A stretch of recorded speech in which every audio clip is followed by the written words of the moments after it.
There are rules that exist in our environment that are inescapable. We know the results of such rules as cause and effect. We often refer to these as nature's laws, and it refers to the principles that whatever created us has imposed. Animals follow these rules instinctively, humans not so much. Humans have reached the top of the food chain and thus rarely face the threat of death from other animals. This has allowed us to focus our energies on secondary prerogatives. We are supposed to follow nature's laws. If we weren't, there would be no consequences for their violation. As it happens, nature ensures adequate punishment for any transgressions of her laws. Your body is one of the most well-organized and intricate works of art in nature. It runs on energy supplied to the body via the bloods, and in the optimal condition may continue to power the body for over 100 years. This energy, however, is to be conserved. Any wastage of that energy will come at a cost to the health of the organism.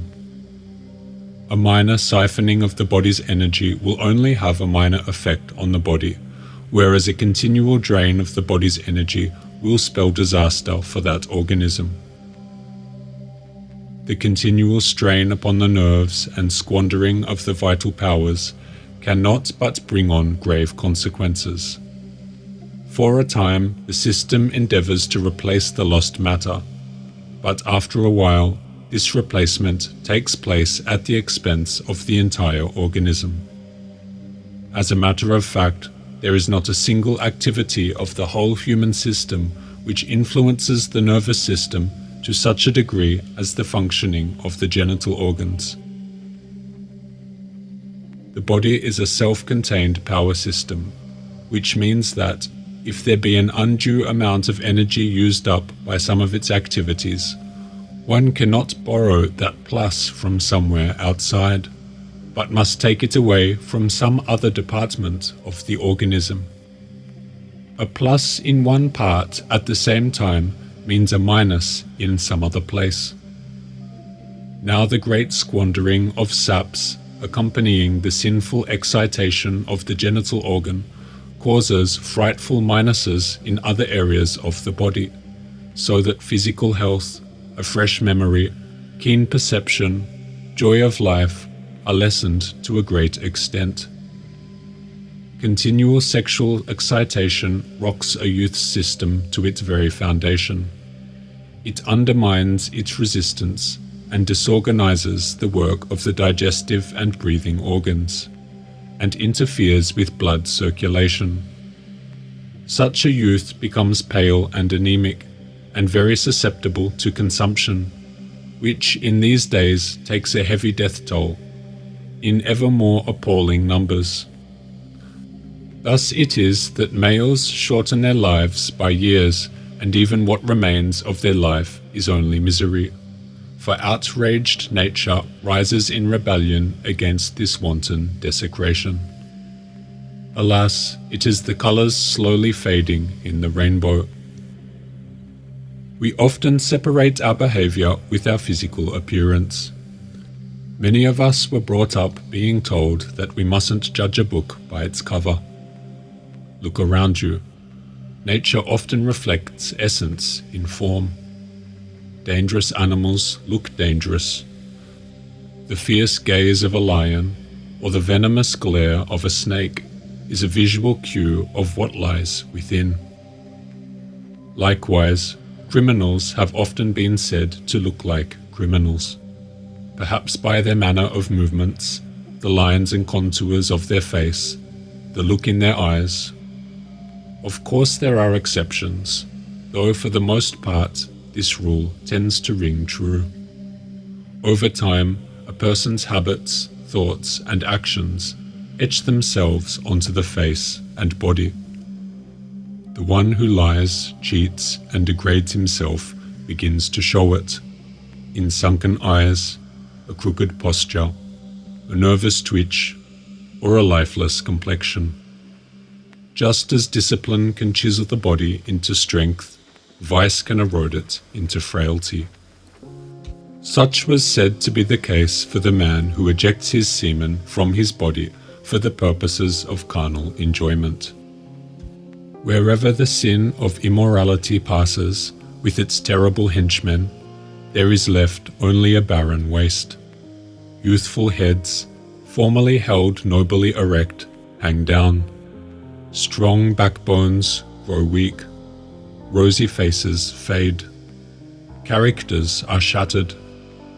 What might have been smiling flowers are only shriveled stalks rustling in the wind. What ought to thrive in full bloom is parched to brittle dryness.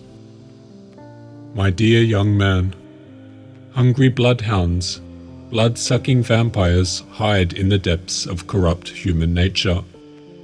Don't give food to these vampires. It is blood they drink, your fresh, healthy, young blood. Don't unchain these baying bloodhounds, or they will sink their teeth into your soul and infect it with rabies. Every sin, writes St. Paul, that a man doth is without the body, but he that committeth fornication sinneth against his own body. Ugliness usually indicates a departure from nature. That is not to say all unattractive people are unnatural, of course, but what we generally consider unattractive often stems from a deviation in nature's normal patterns of growth. Abnormal habits bring about abnormal conditions, and the signs of unattractiveness often originate from such disruptions. A congenital disease is one example, but far more common are lifestyle choices. Addictions to vice are among the most frequent cause of physical decline. While some men may appear handsome in spite of their addictions, for many others, these habits strip all the beauty from their face, the light from their eyes, the innocence they once had. The ugliness that develops from masturbation and sexual excess was extensively written about in the 18th and 19th centuries. Common signs included sunken cheeks, weak eyes, blemished skin, bad posture, a thin, cracked voice, and nervous or timid behavior. These were thought to result from energy loss and nutrient depletion. As blood continually diverts to the genitals, the body's vital organs are left in deficit. Over time, this imbalance reveals itself in the face as degeneration. We also tend to associate immorality with degeneration. So, when someone displays the physical traits of unattractiveness, we may unconsciously judge their character. The ancient Greeks believed beauty reflected virtue. It makes sense. When a man lives in harmony with nature, free from vice, his body reflects that alignment. Of course, genetics play a role, and we may be reaping the blessings or burdens of our lineage. But lifestyle is the greater sculptor of how we age. As George Orwell once said, at 50, everyone has the face he deserves. With this in mind, consider the cost of semen loss and sexual vice, the deterioration of looks, of character, even of fortune. To waste your energy needlessly, to accelerate your own degeneration, is to initiate your own decline. Let this truth be the motivation that turns your mind to higher things, and your energy to more productive pursuits. Ugly is the price for violating nature's laws, and nature always collects her debt.